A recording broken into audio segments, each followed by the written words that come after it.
Welcome, everyone. We're back to Conversations with Reverend Sarah. And today we're talking with Bethany Bastert about her work with the Immigration Action Team. And so, welcome, Bethany. How long have you been engaged here at Valley Unitarian Universalist? What's your history with us? So I started attending with my son in 2018 and signed the membership book in 2020, right before the pandemic started. Um, I actually started teaching faith formation classes before I joined. So I think somewhere in 2019, maybe, or late 2018. Yeah. So, you were already hooked in through the Faith Formation program and bringing your kid hmm here. What Yeah. got you involved in the immigration team? Tell me a little bit about that.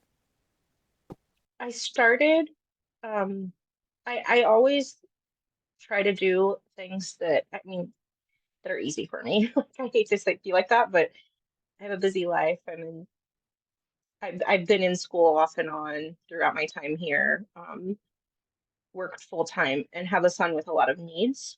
So if I could do things like um, do a $10 or $20 gift card for groceries, or just throw something in a grocery order that I can then donate to whatever, whatever thing we're doing at the time. It's been different causes and in different ways. And when we started with, the families that had come to us for help last year, I just was signing up for the gift cards and giving them to Mark Beeler to give to the families. And somehow I got more involved by increments, which is good.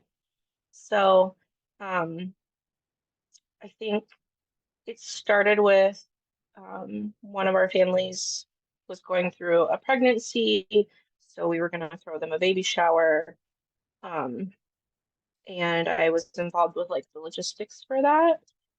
And then after that, they had a new baby with complex needs and um, a son that was acclimating. And I have Fridays off during the summer. So I started taking him on little trips with my son to do different things in the valley that were like indoors because it's too hot.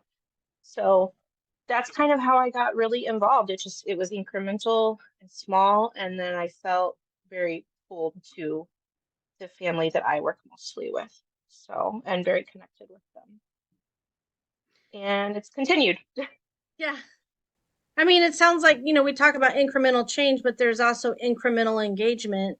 And even Mhm. just thinking about your life at VUU, right? Like you sort of start coming to services, you start connecting with faith formation, you're concerned about your kid having a good experience, so you get involved in volunteering. I mean, that's how I got involved as a parent. Way before I ever went to seminary or thought I'd be a minister, I was volunteering in a classroom with my kid, you know. Yeah. Um, and that incremental change sort of exposes you to different aspects of what the congregation is engaged in, and at some point you get hooked in something that touches you in a deeper place. Tell Yeah. me, what have you learned from being engaged in this family's life, and how has it changed your sense of being in this community?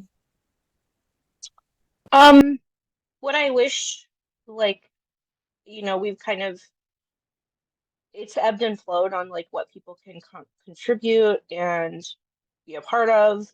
But what I wish people kind of knew that I learned through this is that it doesn't have to be perfect.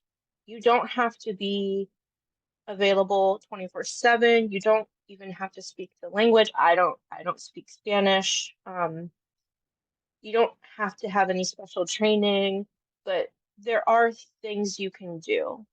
Um, and I have learned that even that makes a pretty deep impact. Um, that I think that is maybe could be what holds people back. I don't know. I'm not a psychologist, but I think that people are afraid of, you know, maybe their help isn't needed, or maybe this is the thing they can provide, but it's not what, you know, whatever. Or maybe they feel like they can't do something like drop off groceries or um like right now I'm teaching very informally ESL to um the adults in the household. And I'm not an ESL teacher. I just got my hands on a simple curriculum and we've been working through it. So yeah, I think knowing that it doesn't have to be perfect and that it can be small, even small has an impact. Even small little things have an impact. I really love that message. It resonates a lot with what I think about ministry in general. I mean, Mhm. even this conversation, right? I've been inviting people into just short recorded conversations because I didn't think we needed to have a big scripted, complex video Yeah. project. It just seemed like what people needed to do is to hear straight from regular folks what they're doing and what Mhm. they're up to without a whole lot of extra packaging. I think that's what I hear you saying is that's true for all the things we do in congregational life, right? We bring what we have, and we don't worry about what we don't have. We just show Yeah. up open hearted with what we do have to offer to the situation. And maybe that's a gift card, and maybe it's time spent on your day off, maybe it's finding an informal curriculum. But it sounds like relationship was part of what you drew you deeper into doing more than just a gift card with this family. Does that Y- seem true for you? Yes. So, um, I I would say that initially, because, and it's not the same at all, but because I also had a child thousands of miles away from any family, and we were kind of out here alone when our son was born, I felt very, um, I felt very empathetic towards these parents. And then add in all the compounding effects of like, this is a system they don't know. This is a language they don't know. They're navigating all of these kind of um, hard things that they've never had to do before. And so that that kind of drew me into making deeper connections with them, having conversations like through Google Translate, which we still do. We still do that. I mean, and it works better than you could imagine. Like it works. It works. And um being able to not, we can't always, like Mark has kind of said, we can't always fix their problems, but we can listen, we can provide the resources we know of, you know. Um and yeah, making that connection with particularly the mother in the household has been, and the kids too, has been really really important to me and to my son. Like he, loves them, and is able to, even though he's not the same age, but is able to, like, every time we go over there he wants to hold the baby. And so yeah, we are making deeper relationships, um especially with um, the mother in the house, who just is often alone with a baby. And it's hard in a place that she isn't familiar with and doesn't speak the language a lot of the times. And yeah, so even though it's once a week, at least it's something.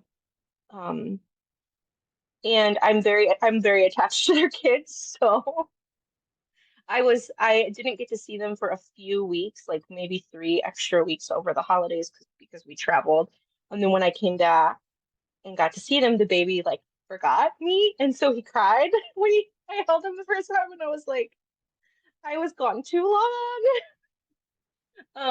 But now I'm over there like once a week again. So yeah, I think the relationship building is an important piece, and it matters to me a lot. So, and for my kid too, who And does feel he does have like a a relationship with them all. So, yeah. Oh, I can't hear you. that's really beautiful. When I use the term accompaniment, this is really what I'm thinking of is this idea like you're not going to fix everything. You're not going to do things for someone, but you're accompanying them on their journey as a new immigrant in this community, as a new Hmm. mom, as a second time mom, as somebody who's Hmm. encountering things in our community that might even be confusing to us. It's not like you have all the answers, or and like you said, you're talking through Google Translate. It's not perfect, but somehow because you're committed to the relationship, you make it work. And Hmm. that was definitely my experience accompanying the family that I worked with from El Salvador. Um, there was just really an opportunity to be in relationship in a way that made a really big difference on both ends. Um, I definitely understood the immigration system differently. I don't know about what your experience is, but understand might be a misuse of the word. I definitely had a different viewpoint into what a mess our system of laws and Hmm. practices are, and what a strange position we put people in, and how we manage, especially asylum seeking folks. I don't know how this has impacted your sense of sort of the political end of things or the policy end of things, but I know for me it was a little, oh, this is what it means when you have to check Yeah. in with ICE or you have to do this other legal thing. Has there been any other Ye- piece of that part of it that's been impactful for you? Definitely a deeper understanding. I and not a perfect one because as you said, it's so complex, it's so difficult. Um, but I do have a little bit of I, I have a degree in politics. I've always been interested.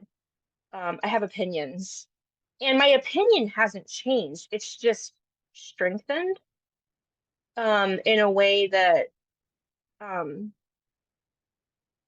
I wish it wasn't like this. Like I wish I didn't have to have this very strong opinion about our immigration system and how broken it is, especially for asylum seekers. So, and it feels like it's only getting worse. I hope that's not the case.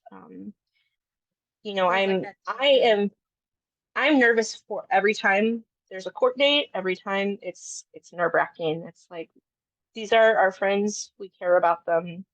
We've spent holidays with them, um, and we don't want there to be negative consequences for them. Yeah.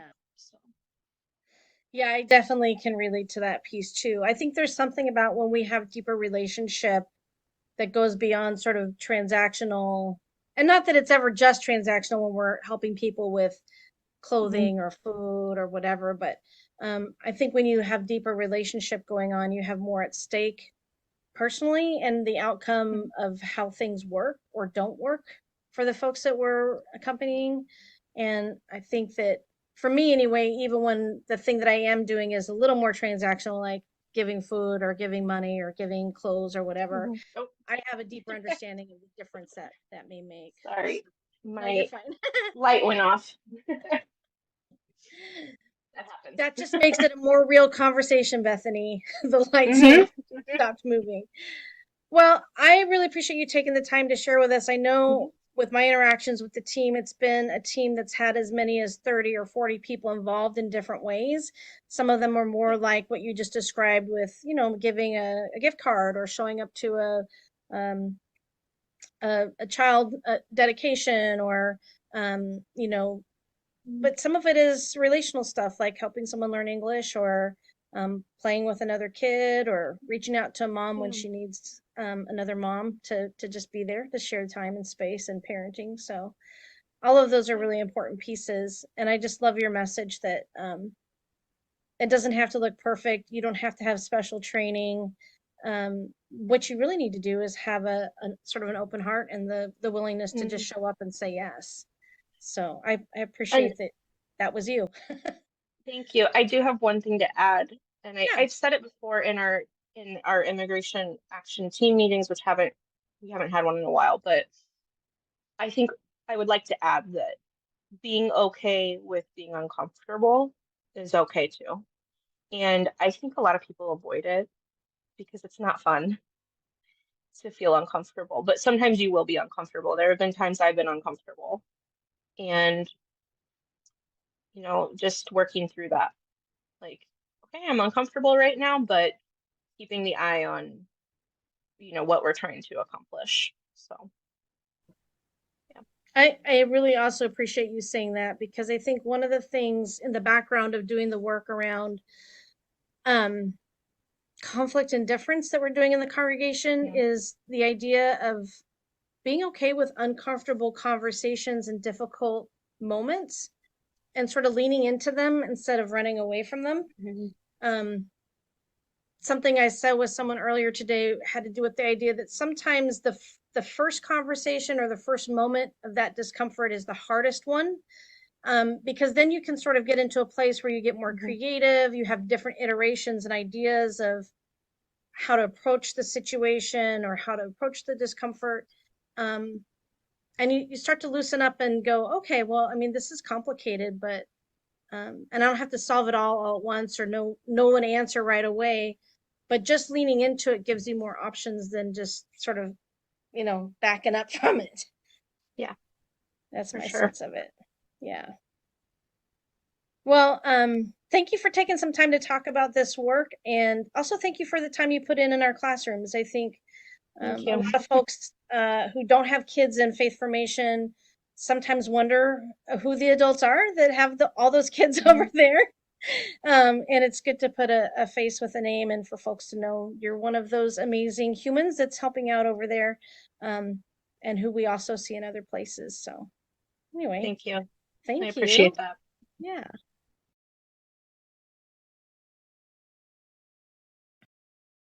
Hi, this is Reverend Sarah Oglesby-Dunegan, the Senior Settled Minister at Valley Unitarian Universalist Congregation. We're inviting you to sustain our community through new financial contributions, continued financial support, and increasing your financial support if you're able to do so. We need about $90,000 more in pledge income from last year's budget to support our continued work in this congregation. Maybe you've never pledged before. You can make a monthly, quarterly, biannual, or annual contribution through your own bank account or through our website. This is a lot how we support other member organizations in our community, but in this case we have about 300 members and another 150 or so friends who participate in our community, and we currently have less than 200 pledging units, families or households that make a pledge. What does this mean to you and your community? How much do you value the work this congregation does in the larger Phoenix metro area? With your contributions, we can make sure that Valley UU is still here for future generations that need a faith community that offers all the things that Valley offers. Excellent youth faith formation that prepares kids to live in a pluralistic community with respect for a wide range of beliefs and practices, grounded by a moral compass built from compassion, inquiry, accountability, and integrity. We also have adult faith formation that has a commitment to social justice and service alongside spiritual and intellectual development. We participate in interfaith community organizing, and we have worship that is engaging, renewing, and inspiring. We have a lot of mutual aid and care that holds us through all of life's challenges and celebrations. Valley UU is a healthy, interdependent community that values your contributions. Thanks for adding your special ingredients that nourish and sustain this community. May we find there is abundance where abundance is needed.